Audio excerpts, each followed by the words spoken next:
जिस वक्त, जिस एरा में, जिस सन में, जिस पीरियड में ये G20 इंडिया में आया, ये अच्छा टाइमिंग जो है, ये कोई भी चीज़ कहते हैं नसीब क्या होता है। एक शख्स ने पूछा नसीब क्या होता है, तो नसीब वो होता है कि आप किस वक्त किस जगह मौजूद हैं। मिसाल के तौर पे मैं किस वक्त किस जगह मौजूद हूँ, उस वक्त वहाँ क्या होता है, क्या मुझे मिलता है, क्या मुझे नुकसान होता है, वही नसीब है।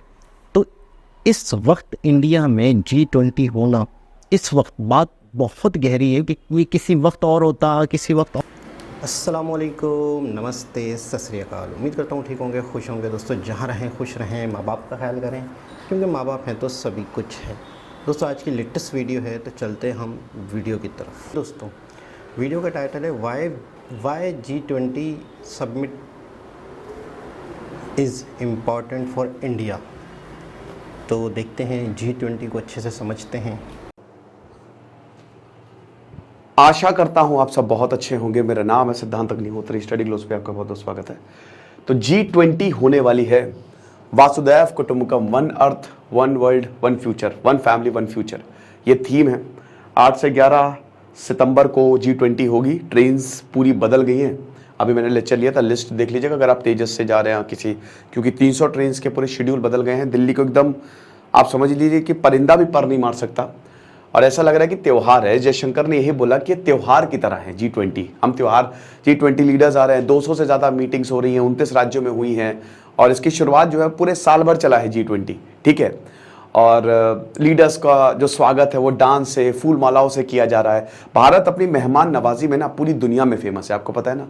हम अतिथि देवो भव, मेहमान को भगवान समझते हैं, तो वैसे ही ट्रीट होता है, समझ रहे हो। तो सब बहुत ज़्यादा खुश भी होते हैं, आपको पता है। जितने भी वर्ल्ड लीडर्स है वो सब खुद ही चाहते हैं कि भाई अच्छा ही है इंडिया में मीटिंग हो। चाइना शी जिनपिंग नहीं आ रहा है, खैर चाइना आ रहा है, ली कियांग आ रहा है जो कि प्रीमियर है, मतलब प्रधानमंत्री हैं, और व्लादिमीर पुतिन नहीं आ रहा है। व्लादिमीर पुतिन तो अच्छे दोस्त हैं, बट कोई बात नहीं। बाकी सारे के सारे वर्ल्ड लीडर्स, सबके प्रेसिडेंट, जो बाइडन भी आ रहे हैं, बहुत बड़ी बात है ये। ऋषि सुनाक आ रहे हैं, जस्टिन ट्रूडो आ रहे हैं। तो अगर आप बात करते हो तो ये है G20। लेकिन उससे पहले दोस्तों हम बात करेंगे अपने आंसर राइटिंग कोर्स की। देखिए अब बहुत कम वक्त है, क्योंकि कल अब हम फाइनली बैच को बंद कर देंगे। 490 का कोर्स है। बच्चे इतने खुश हैं। हमारी जो पहली आंसर राइटिंग हुई थी, मतलब दे आर लाइक कि सर कैसे हो सकता है इतना शानदार क्वालिटी। भाई क्वालिटी मतलब पूरे मार्केट में जितना हम कर रहे हैं और जितने तगड़े तरीके से हम रिस्पॉन्स दे रहे हैं, एक को प्रॉब्लम आती है विद इन 10 मिनट्स रिस्पॉन्स आता है। कभी कभार हो जाता है कि थोड़ा बहुत लेट हो जाए, लेकिन हम बहुत ज़्यादा ध्यान देते हैं। मार्केट में यही कोर्स 10 से 15 हज़ार का है, लेकिन यहाँ पे आपको ये कोर्स सिर्फ 490 का मिलेगा। तो फटाक से कोर्स को अवेल करिए, आंसर राइटिंग कोर्स। ओके, तो हम यहाँ पे थे भाई। तो ये आप देख सकते हो, इसमें स्पेन जो है, स्पेन इज, ये मेंबर नहीं है बट ये गेस्ट है, परमानेंट गेस्ट। तो ये पूरा 80% GDP का। तो अभी क्या था कि पहले अगर हम बात करते हैं, एक G7 था, है ना, बाद में उसको एक्सपैंड किया गया कि भारत और चाइना को क्यों नहीं लेके आ रहे हो। तो अभी ये पूरा का पूरा G20 है। बहुत ज़्यादा ज़रूरी है भारत के लिए। क्यों ज़रूरी है भारत के लिए? देखिए हमको पता है कि अभी हम, हमारी सिचुएशन जैसे ब्रिक्स की बात करें तो चाइना से बहुत अच्छी नहीं है। क्वाड एक ऐसा इनिशिएटिव है जिसमें अभी उतना ध्यान फिलहाल नहीं दिया जा रहा है, ठीक है। रशिया से हम तेल खरीद रहे हैं तो यूरोप को मिर्ची लग रही है। चाइना और सऊदी अरब और ईरान के रिश्ते जो हैं वो बदल रहे हैं, यानी कि चाइना एंटी वेस्ट अलायंस जो है ना वो कर रहा है, जो कि भारत को चुभेगा। हमारे पास क्या विकल्प है? हमारे पास वासुदैव कुटुंबकम का विकल्प है कि हम पूरी दुनिया को जोड़ें। तो पूरी दुनिया को 2008 में बीजिंग ओलंपिक्स हुए थे, और तब से चाइना को एक नई पहचान मिली है। भारत G20 वही पहचान दे सकता है, स्पेशली जब कश्मीर मुद्दा आपको पता ही है काफ़ी गर्मा गर्म अभी भी है। कुछ देश जो है ना सपोर्ट कर रहे हैं अभी भी। तो इसीलिए इस हिसाब से G20 भारत के लिए बहुत ज़्यादा अहम है, क्योंकि पूरी दुनिया आपके पास आ रही है। दुनिया के 80% आपके पास आ रहा है, समझ रहे हो। बहुत कुछ आप दिखा सकते हैं, नया मार्केट। अब जैसे Bharat MDB, multilateral development bank, इस पे बहुत ज़्यादा फोकस करने वाला है, ठीक है। इस पे भयानक फोकस रहने वाला है। एस जयशंकर और बाकी जितने भी सब यही कह रहे हैं। और जो हमारे कौन है वो, नाम भूल गया मैं उनका, ठीक है, भारत के बहुत बड़े इकोनॉमिस्ट। मतलब एक तरीके से ये जो बैंक होगा है ना, कैपिटल एडिक्वेसी फ्रेमवर्क करेगा ये प्रॉपर तरीके से। ये मल्टीलेटरल बैंक इसीलिए ही होते हैं ना कि अब जैसे क्लाइमेट चेंज की बात है, क्लाइमेट चेंज के लिए आपको अरबों डॉलर चाहिए, तो ये बैंक मदद करेंगे। भारत में क्लाइमेट चेंज की बात करें, टेक्नोलॉजी की बात करें, फाइनेंस की बात करें, भारत ने बहुत सारे आइडियाज़ दिए, हालांकि उसको चाइना ने नकारे। चाइना ने कुछ भी यहाँ पे आप समझिए कि भारत की तरफ से एक्सेप्ट नहीं किया है, समझ रहे हो। तो एमडीबी को रिफॉर्म करने का, जो मल्टीलेटरल डेवलपमेंट बैंक है उनको रिफॉर्म करने का, कि किस तरीके से जरूरतमंदों तक मदद पहुंचाई जाए, ये जरूरी है, ये भारत करेगा। अफ्रीकन यूनियन 54 देश हैं, इनका रिप्रेजेंटेशन साउथ अफ्रीका को छोड़ के कोई है ही नहीं, ठीक है। तो ये देश भाई इन्होंने क्या बिगाड़ा है। अब देखिए भारत के लिए ये बहुत बड़ी अपॉर्चुनिटी है, क्योंकि यही अफ्रीका को भारत बोलेगा कि जिस तरीके से स्पेन परमानेंट गेस्ट है, आप इसको भी परमानेंट गेस्ट बनाइए, अफ्रीकन यूनियन को परमानेंट गेस्ट बनाइए।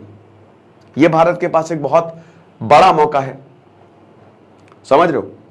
उसके बाद टूरिज्म तो है ही है, सबसे बड़ी बात कि बहुत अच्छा मौका है कि हम अपने टूरिज्म को शोकेस करें, कि भारत जो है एज अ टूरिस्ट कंट्री सबसे ज्यादा यूनेस्को वर्ल्ड हेरिटेज साइट, मतलब भारत में नहीं बट हाँ आप समझिए कि 40 के करीब भारत में है, चौथे नंबर पे आता है, देख लीजिएगा, थोड़ा चेक कर लीजिएगा, सबसे ज़्यादा इटली में है। तो भारत की अगर बात करते हैं तो टूरिज्म में भारत का कोई मुकाबला इसलिए नहीं है क्योंकि आपको सारे मजे भारत में मिल जाएंगे। जो हमारे 7 फिजियोग्राफिक डिविजन्स हैं, हिमालय आ जाता है, वेस्टर्न ईस्टर्न घाट्स आ जाते हैं, कोस्ट लाइन आ जाती है, डेजर्ट आ जाता है भारत में, जो थार डेजर्ट इकलौता डेजर्ट, ऊपर चले जाइए तो लद्दाख, ग्रेट प्लेन्स आ जाते हैं, पेनिनसुलर इंडिया आ जाता है।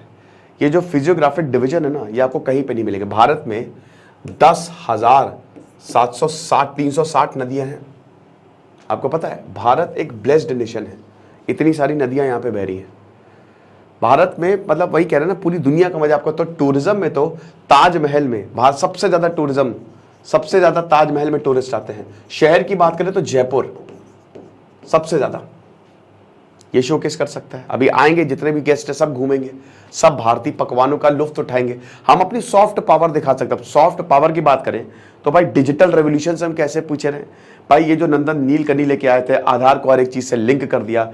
अभी जो डिजिटल समझ लीजिए कि ये जो डिजिटल रेवोल्यूशन है ये भारत के लिए तो बहुत जबरदस्त है ही है, साथ ही साथ दुनिया के लिए भी बहुत ज्यादा जबरदस्त है, ठीक है। हम सर्विस सेक्टर को पूरी दुनिया में एक्सपोर्ट करते हैं, हम सबसे ज्यादा, हमारा सर्विस एग्रीकल्चर है पर सर्विस सेक्टर भी बहुत बड़ी बड़ी आईटी इंडस्ट्रीज के जो मालिक बन के बैठे हैं वो कौन है, वो इंडियंस हैं, समझ रहे हो। फिर उसके बाद जिस तरीके से हमने कोविड को हैंडल किया, चाइना की वैक्सीन उतना अच्छा तो काम किया नहीं, लेकिन हमारी वैक्सीन ने कमाल किया, हमारी वैक्सीन ने वाकई में, और हमने बहुत सारे देशों में अपनी वैक्सीन को भेजा भी। साथ ही साथ जो ग्रीन ट्रांजिशन स्पेस, जैसे ग्रीन हाइड्रोजन, और जिस तरीके से हम रिन्यूएबल एनर्जी पे भी काम कर रहे हैं, वो भी बहुत ज़्यादा ज़रूरी है। इन देशों का सहयोग बहुत ज़्यादा ज़रूरी है। चाइना की अगर बात करके, चाइना तो खफा है, लेकिन फिर भी लिथियम अभी हम चाइना से ही लेते हैं, अफ्रीका से लेते हैं। अफ्रीका को इसीलिए भारत इसमें एडवोकेट करने वाला है क्योंकि कई बार अफ्रीका के बहुत सारे ऐसे देश हैं जिनसे हमको तगड़े मिनरल्स जो हैं वो मिल सकते हैं, क्योंकि हमारे पास अभी लिथियम के रिजर्व्स तो है नहीं। ग्रीन एनर्जी की बात करें तो उसमें भी भारत जो है वो लगातार बढ़ता जा रहा है। साथ ही साथ भारत की जो इकोनॉमी है, इस समय भारत की इकोनॉमी बहुत अच्छे से आगे बढ़ रही है, और अगर आप कंपेयर करो पूरी दुनिया से तो भारत एक बड़ा मार्केट है, भारत हमेशा से एक बड़ा मार्केट रहेगा। इसीलिए अमेरिका और जितने भी जो नेशंस है वो कहते हैं भारत की इकोनॉमी को खोलो, लेकिन भारत अपनी इकोनॉमी को खोलेगा तो सब डंप करेंगे अपने प्रोडक्ट, RCEP से, इसीलिए भारत बाहर हुआ। तो अगर आप देखोगे तो भारत एक बड़ी इकोनॉमी है, और भारत इस समय, देखो ये तो बिल्कुल पक्की बात है कि 2030 आते आते भारत दुनिया की चौथी बड़ी इकोनॉमी बन जाएगा। हालांकि मैं मानता हूं कि जब तक पर कैपिटा इनकम नहीं बढ़ती है तब तक मतलब नहीं है, बट फिर भी ये ग्लोबल प्लेयर्स के लिए, ग्लोबली ये बहुत अच्छी बात है, ठीक है, क्योंकि we live in globalised world. तो इसीलिए जितना ज्यादा भारत स्टेबल रहेगा उतना ही ज्यादा डेवलपमेंट हमको देखने को मिलेगा, ठीक है। और सबसे बड़ी बात है, ग्लोबल साउथ की भारत बार बार बात कर रहा है, ठीक है। ग्लोबल साउथ की भारत बार बार बात करता है, और ये इसीलिए बात करता है कि इनकी आवाज तो सुनो। देखिए भारत यहां, देखिए चाइना कहता है कि हम रिप्रेजेंटेशन करते हैं, लेकिन चाइना अगर एशिया का या ग्लोबल साउथ का रिप्रेजेंटेशन कर रहा है तो चाइना बदतमीजी कर रहा है, चाइना इन देशों को, ये जो साउथ ईस्ट एशियन नेशन है, इनको अपनी जूती पे रखता है। लेकिन भारत ऐसा नहीं है। भारत प्यार से ट्रीट कर रहा है। भारत कह रहा है कि भाई तुम्हारी प्रॉब्लम हम सुनेंगे, टेंशन नहीं है, वर्ल्ड लेवल पे सुनेंगे। तो भारत एक तरीके से जो ग्लोबल साउथ है, ठीक है, और ग्लोबल नॉर्थ उम्मीद जगी है। तो इसीलिए G20 इन सब मायनों में अगर बात करते हैं ना, तो भारत बहुत ही इंपॉर्टेंट रोल प्ले करेगा। और भारत के लिए G20 बहुत ज्यादा इंपॉर्टेंट है, क्योंकि पूरी दुनिया यहां पे जुट रही है। तो बहुत सारी चीजों पे बात होगी, एक एक चीज पे बात होगी, रशिया यूक्रेन वॉर पे भी बात होगी। आपको क्या लगता है? बाकी अगर कुछ पॉइंट्स मैंने मिस किया तो आप मुझे जरूर बताएं। बाकी आप हमारे कोर्स को जरूर अवेल करें। Thank you so much. जी जनाब, लास्ट में जाते जाते भाई ने कहा कि कोई पॉइंट अगर मिस किया है तो उस पर आप मुझे कमेंट के ज़रिए ज़रूर बताइएगा। कमेंट जो मिस किया है, या मैं सोच रहा था, या जो मैं आगे का सोच रहा था एज ए पाकिस्तानी, कि पाकिस्तान पे इसका क्या इम्पेक्ट पड़ेगा। क्या पाकिस्तान की जो नेगेटिविटी है, पाकिस्तान की जो एक बैड इमेज बनी हुई है दुनिया पे, तो क्या मुझे ऐसा लगता है कि वो मज़ीद बढ़ेगी। क्योंकि देखें, जब इंडिया के पास पूरी दुनिया मौजूद होगी, सारे दुनिया के जो वर्ल्ड लीडर्स हैं वहाँ मौजूद होंगे, तो इंडिया अपना पक्ष, अपनी राय, अपनी सोच, अपना मकसद, अपनी सारी चीज़ें जो है वो दुनिया के सामने अच्छे तरीके से पेश कर सकता है। जैसे कश्मीर का मुद्दा है, और बहुत सारी कारगिल का मुद्दा है, बहुत सारी चीज़ें, बातें हैं इन फ्यूचर आगे क्या होना है, क्या नहीं होना, ट्रेड का मामला है, और बहुत सारी चीज़ें पाकिस्तान के साथ इंडिया की। ये इस पाकिस्तान इंडिया, एक टाइटल जैसे पाकिस्तान इंडिया और G20, क्या इम्पेक्ट पड़ सकता है। मुझे लगता है कि अगर कोई देश पाकिस्तान को सपोर्ट कर भी रहे हैं किसी मामले में, अगर इंडिया ने उन्हें अच्छे तरीके से ब्रीफ किया, उन्हें सही तरीके से गाइड किया, क्योंकि पाकिस्तान वाला मामला जो है पूरी दुनिया को पता है इकनॉमी के हवाले से। तो बहुत सारे ऐसे देश में, या बहुत सारे ऐसे लोग हैं, या बहुत सारे देशों की ऐसी NGOs हैं जो बहुत सारे देशों को डोनेशन देती हैं, बड़ी बड़ी फंडिंग देती हैं। कई प्राइवेट NGOs भी होंगी, कई गवर्नमेंट लेवल पे भी बहुत सारे देशों से इन देशों को फंड आता है। तो क्या मुझे ऐसा लगता है कि क्या उसमें भी फ़र्क पड़ने वाला है। क्योंकि हमारा मामला तो मुझे ऐसा लगता है कि शायद फंडिंग से ही चल रहा है, अभी भी जो चल रहा है, बाकी लोन से, बाकी चाइना की जो थोड़ी बहुत है मामला उनसे चल रहा है। तो क्या उस पर भी फ़र्क पड़ने वाला है। दूसरी चीज़ ये है कि पाकिस्तान के हालात, इसका मतलब है कि अगर दुनिया पाकिस्तान से मुंह मोड़ती है, जो कि मोड़ा हुआ है, मज़ीद मोड़ती है, मज़ीद पाकिस्तान को सपोर्ट नहीं करती दुनिया, तो इसका मतलब है कि मज़ीद हालात ख़राब होने वाले हैं। एक ये चीज़ मुझे ऐसा लग रहा है कि G20 से पूरी दुनिया अगर इंडिया में बैठी होगी, पूरे बड़े बड़े लीडर्स इंडिया में बैठे होंगे, तो यहाँ तो नुकसान ही होना है। क्योंकि यहाँ पर अगर कोई लोग सपोर्ट कर भी रहे हैं तो इन फ्यूचर उन्होंने भी नहीं करना। दूसरी चीज़ ये है कि इंडिया के लिए वाकई, और मुझे ऐसा लगता है कि बहुत ही खूबसूरत वक्त में, बहुत ही खूबसूरत दौर में, एक क्रिकेट टीम होती है ना, क्रिकेट टीम में क्या होता है कि एक टीम में एक वक्त में कुछ खिलाड़ी चल रहे होते हैं, बड़े बेहतरीन चल रहे होते हैं, बड़ा अच्छा काम कर रहे होते हैं, बड़ी अच्छी बैटिंग बॉलिंग कर रहे होते हैं।